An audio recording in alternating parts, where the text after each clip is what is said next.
That's ready to go, Your Worship. Thank you. Councillor Wilson, you had something to say? Yes, thank you. I would like to move the officer recommendation. Okay, and Councillor Hamilton?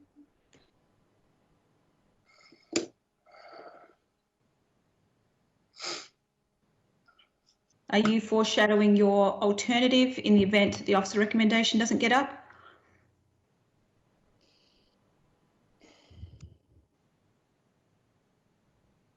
Councillor Hamilton, are you there? Yes. Yes, why not? Because I did put it up before, but that's okay. I'd like to second. It's Councillor Quinton. Okay, so just so we're clear, Councillor Wilson has moved the officer recommendation. Councillor Quinton has seconded it. Councillor Hamilton has flagged her intention to, with a foreshadowed motion, to defer the consideration until looking at the budget holistically. So if the officer recommendation does not get up, councillors have the opportunity to vote for the alternative following this particular motion.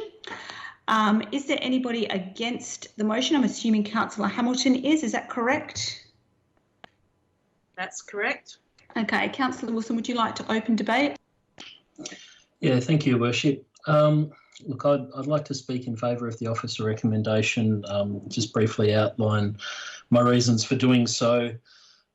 Those who followed my contributions to date know that I'm reluctant to spend money on more reports, but I do think in this instance the master plan and the process that the staff have outlined is necessary.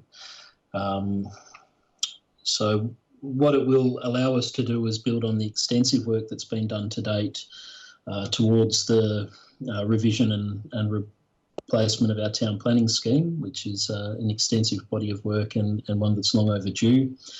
I think it will also provide us with an opportunity to get clarity around a number of issues that have been raised by our community, including Mr Yates today with his deputation to council, and comments raised by Councillor Gaingel earlier on in debate about what exactly is the boundary of our town centre going forward, what we want the zoning and the usage of the lots within that boundary to be, so that we come to a common understanding as a council just as to what our town centre should be, what the zoning and usage is, so that we can then feed that into the process of updating our town planning scheme, and that's work that we have to do in any event.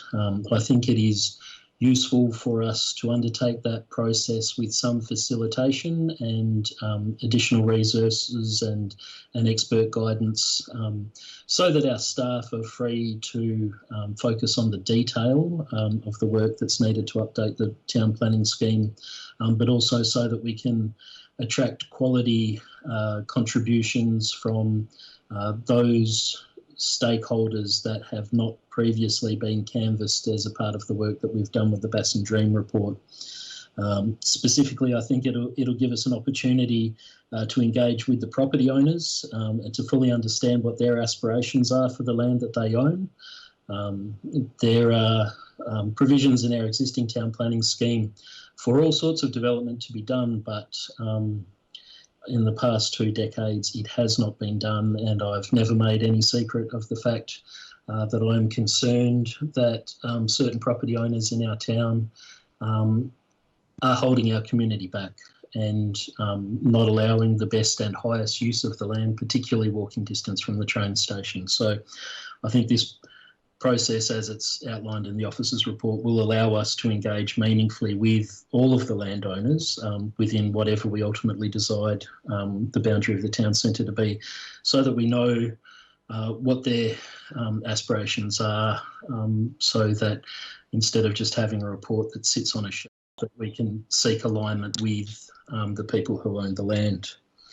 I think it'll also give us an opportunity to deliver a much needed update to the Bassendean Town Centre strategy and guidelines that we have. They were produced back in 2008 by Hames Charlie, and whilst much of the content of that report, I think, is still current and I think is still supported by our community. There are large sections of it that are now completely out of date in that they're referring to state documents and Planning Commission documents that no longer exist and have been superseded. So we need to do that work in any event, and I think it would be useful to do it as a part of this process. And I believe that all of this work will be necessary in helping us achieve our new town planning scheme and feed into that body of work that also needs to be done. So look, whilst I don't like the idea of buying reports, I do understand that it is necessary in this case in order to attract investment, in order to ensure that landowners come on a journey with us to revitalising our town centre and meeting our community's aspirations for intensified development, walking distance from a train stations. I think it's also necessary to help us restore confidence with our relationship with the state government. Whilst it's no secret that I was opposed to high-rise development on the Bassendean Oval, and I think that high-rise development not going ahead was a good thing. I do understand that the state government would like to have some clarity from our town about how we wish to proceed, and I think this master plan will go a long way to providing that clarity and help them to engage with us.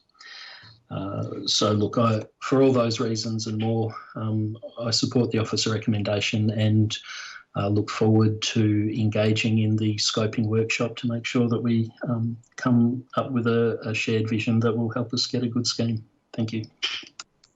Thank you, Councillor Wilson. Councillor Quinton, would you like to speak to the motion? Thank you, Mayor. And I don't think there's much left to say after everything that Councillor Wilson has just said, but I echo a lot of what he has said. I think when this proposal first came to us, we all naturally recoiled because I personally have been part of this town for most of my life and have seen the decline of Old Perth Road and the lack of investment that has happened along Old Perth Road and what, is the town centre. And very little has been done. We still have a block of land next to the pub that's been for sale for quite a long time. And I think that there is the opportunity for Wilson Street, which I know is something that came out of the Land Corp discussions, because I was there. We all agreed that Wilson Street is a perfect site for development. There was also a lot of encouragement from the community about the council chambers and developing parts of the BIC to make it more of a recreation and some connection into Old Perth Road.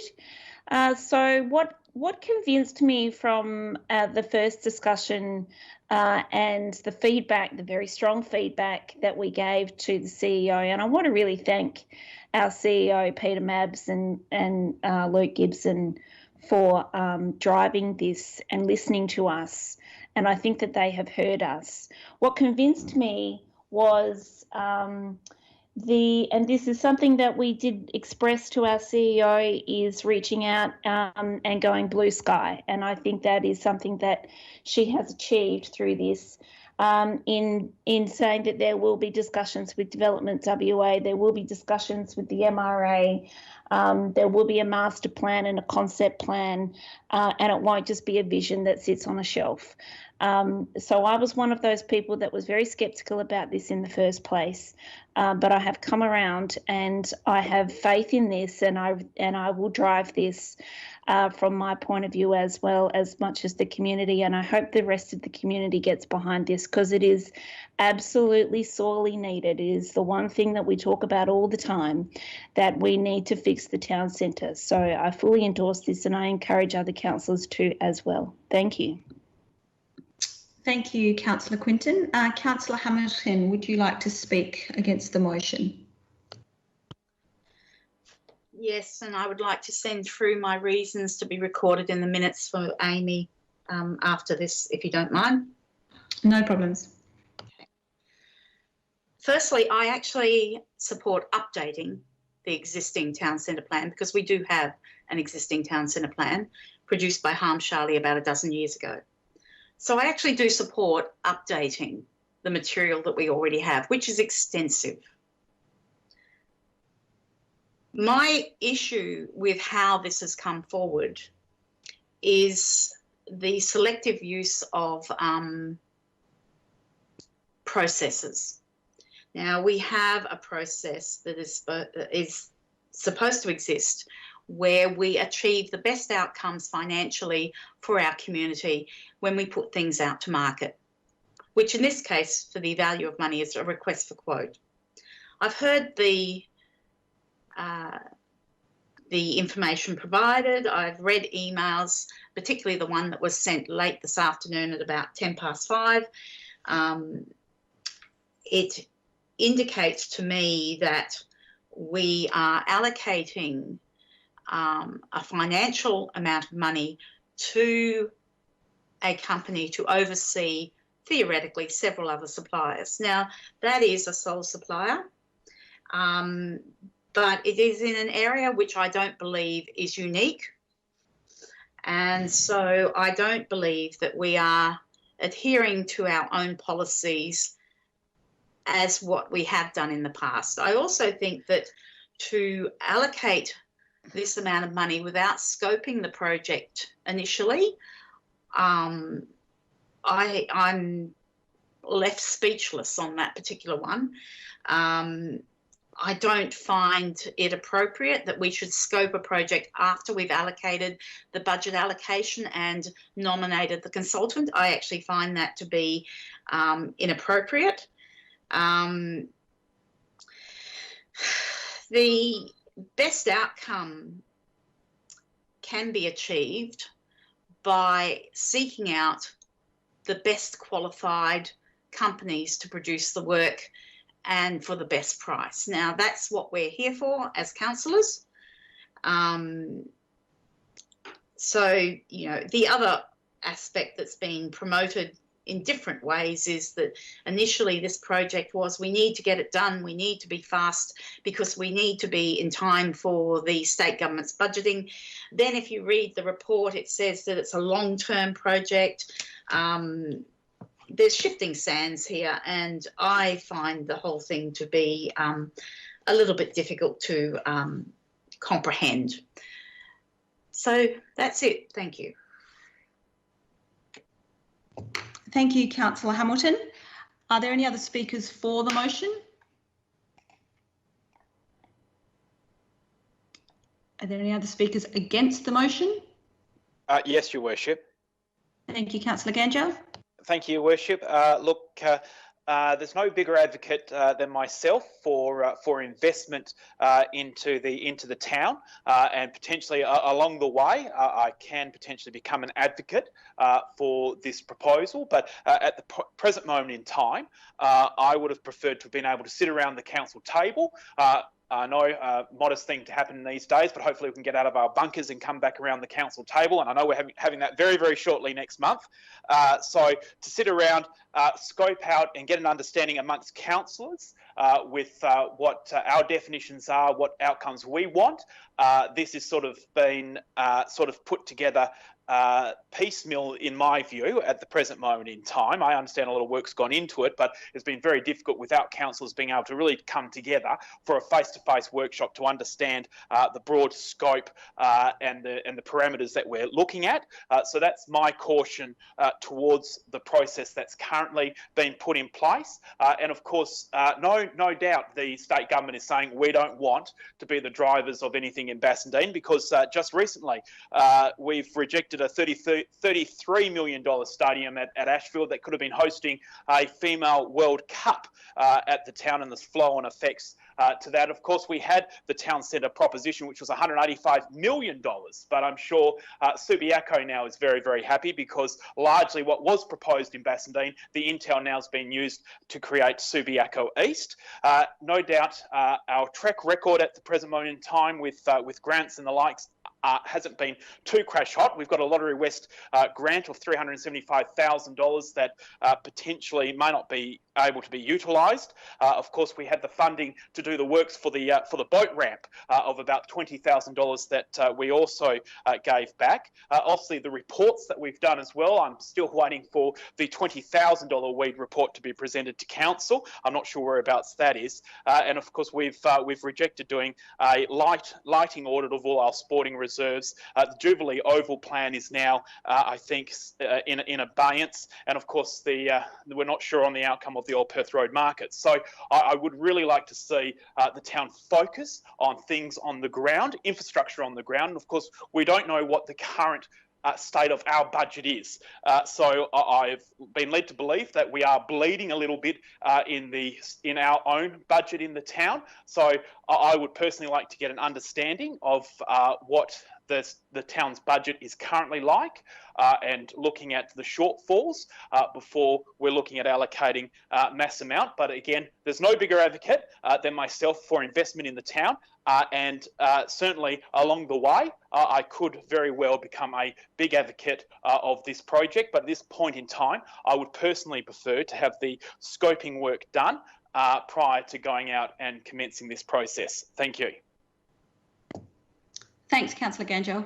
I'd also like to briefly speak to this motion. So as councillors would be aware, last year we conducted extensive consultation with our community about their priorities for our town and also the vision for the future. And as you'd remember, among the top priorities for council to focus on was town centre development and Old Perth Road revitalisation. As I mentioned earlier, we've also got the draft of our new community strategic plan that we've endorsed, and the direction and the strategies that we identified in that also fully align with the proposal that is before us tonight.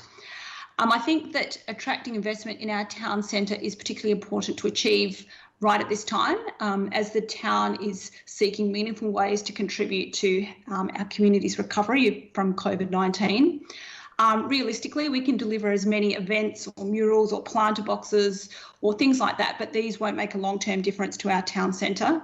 These are nice short-term strategies that offer some small-scale immediate benefits, but they don't deliver the kind of long-term outcomes that we are seeking. And we need to attract partners and encourage development investment in our town for those long-term benefits to be realised. As Councillor Gangel acknowledged, the reality is that our town has a fraught history when it comes to development. And in order for us to be able to attract investment, we do now need to do some of the groundwork up front to ensure that we have a community-led plan that is embraced by our community and that has buy-in from partners who can help us to deliver it. The last thing we want is a plan that doesn't actually deliver anything for our community. I've been involved in several recent discussions with members of our staff, with state government, and they have all reinforced the need for a holistic town centre plan that's supported by our community in order for key government controlled sites to be made available or for any partnerships to be considered. So this plan really is key to unlocking the potential in our town centre. We are fortunate that we have a very capable planning team who are able to provide the planning expertise that is needed for this project. But what we do require is assistance with stakeholder engagement and those connecting relationships with relevant state departments in the development sector, which we don't have. And we also need assistance with the modelling and diagrammatic work to allow our community and other stakeholders to visualise the plan for our town. So this proposal is really about funding those external supports that are required to complement the skills and the resources that our staff have at hand.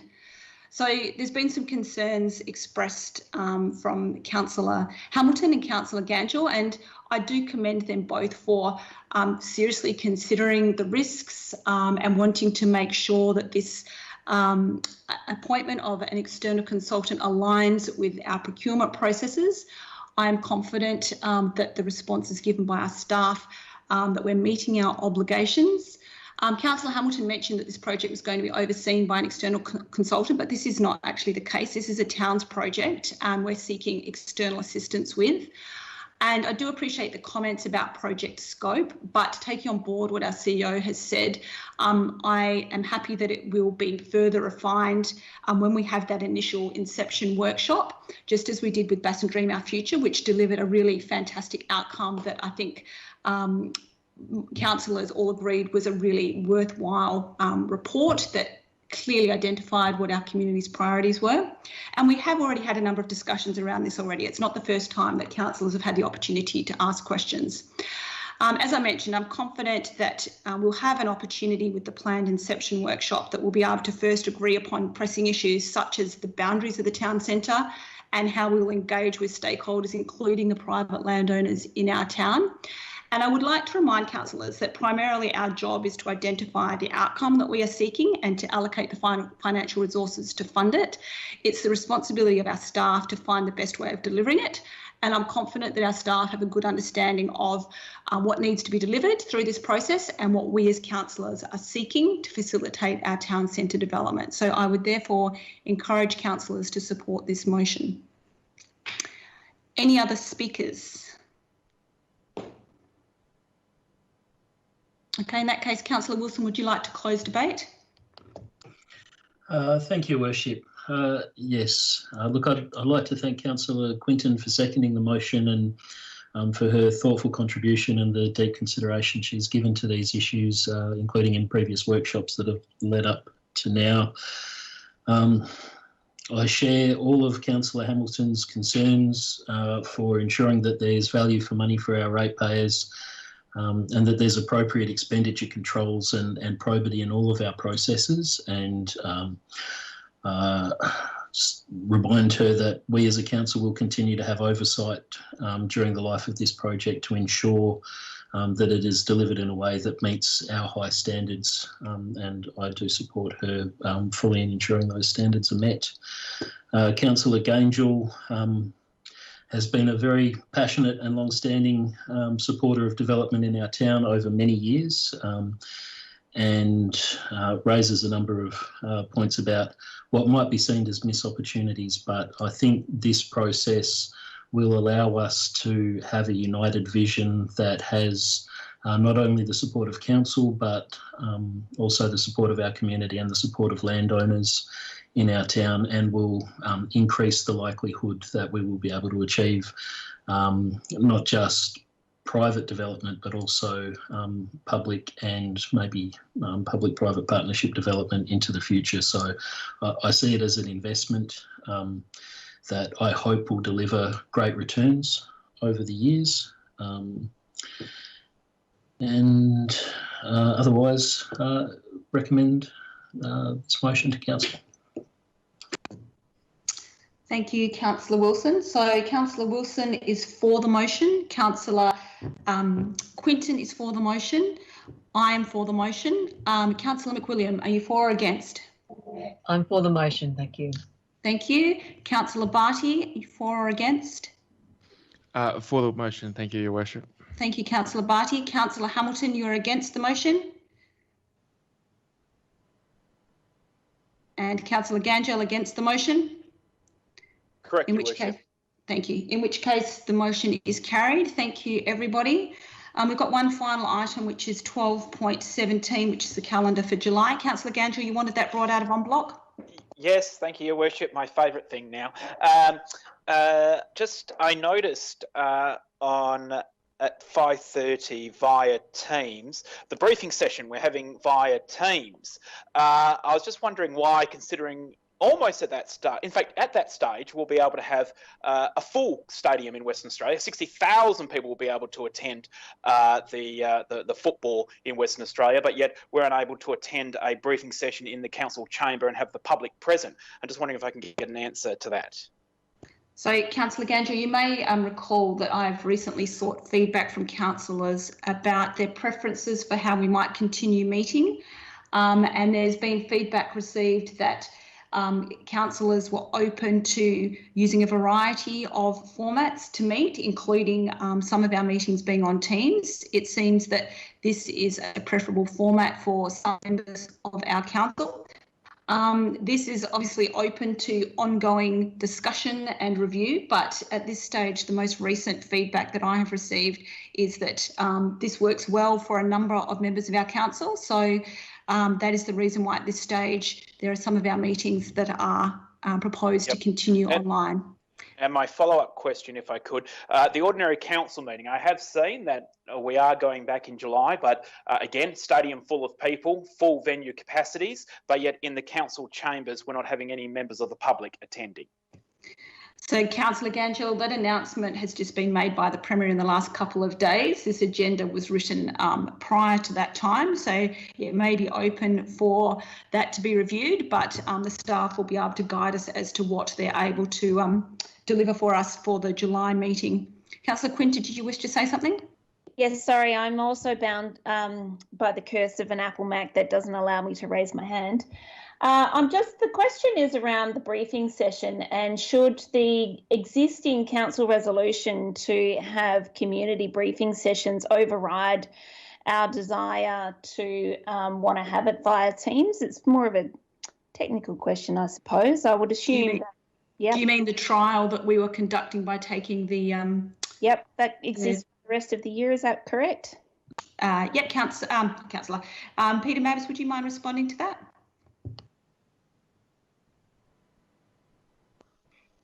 Thank you, Madam Mayor. Just with regards to the briefing session, as the Mayor suggested, there is a I guess desire to have a broader discussion with councillors about the format of briefing sessions going forward. So we'll schedule that in the upcoming concept workshops with councillors. We've also, in the interim, been looking at other councils in terms of their approach to briefing sessions. And so we'd be happy to share that with you and get some further guidance on that going forward. Thank you. Councillor Barty, you had a question?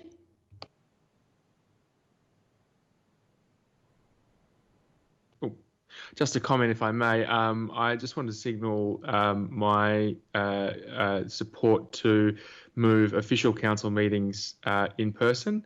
I think Microsoft Teams has been a terrific platform during COVID-19 and will continue to serve us well for councillor meetings with internally and with staff and for councillor workshops. But I think with connectivity issues still being an issue, I think in the interests of public community engagement and in the interest of keeping an accurate public record, I would be supportive of moving official meetings back into the physical space.